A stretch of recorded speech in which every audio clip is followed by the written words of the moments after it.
Hi, I'm Jordan McKinney. I'm a member and president of Kansas City Atheist Coalition, and today I am here to encourage you to get out there on November 3rd, tomorrow, to cast your vote in the presidential election. As you know, KCAC is a 501c3 nonprofit, which means we're not going to tell you for whom you should cast your vote. As non-believers, we listen to reason and evidence to draw our own conclusions about the world. Now, some of our viewers here may have concluded that it actually doesn't make sense to vote on a few different levels. And one common refrain I've heard is, both of these candidates just suck.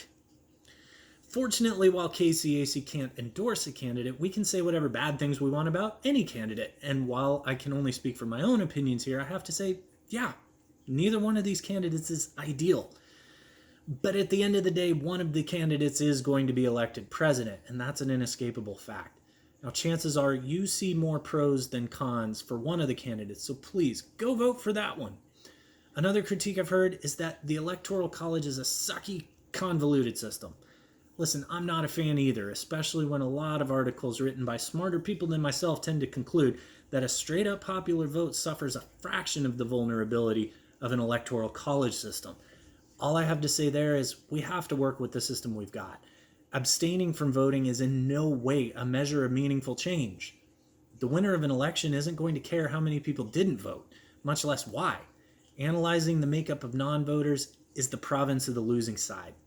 It's critical that you vote, because electors for each state are often determined based on a small percentage of the popular vote within a single state, meaning sometimes a jaw-droppingly small number of votes could be, and has been, the difference between the success or failure of a specific candidate.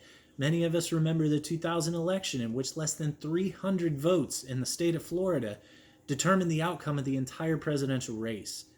Now, if we expect Florida to avoid foisting a similar fate upon us all once again, we have to lead by example in our own neck of the woods.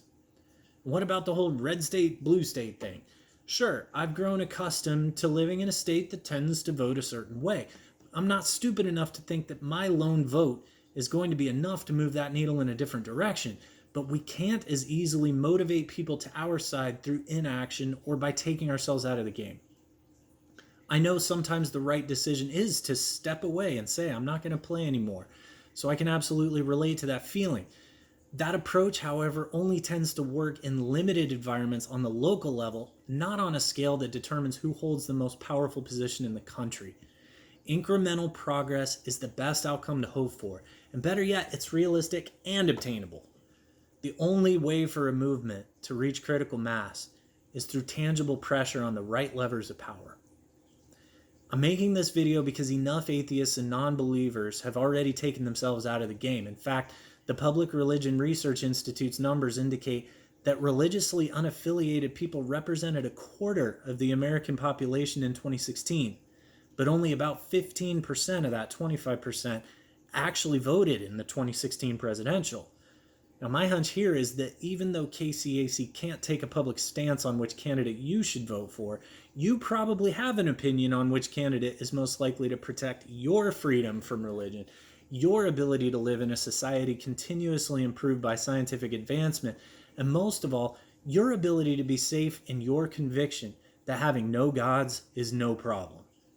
And even though most non-religious people vote, most is not enough to protect our right to exist in a world without having to bow down before a God that we don't believe exists. We need all of you to go out and stand up for your own beliefs and lack thereof. Now, if you haven't already voted, please take a moment right now to get on the internet and visit www.vote.org. Gather the info you need to vote, check your registration, make a plan for how you're going to cast your vote safely and surely tomorrow on November 3rd.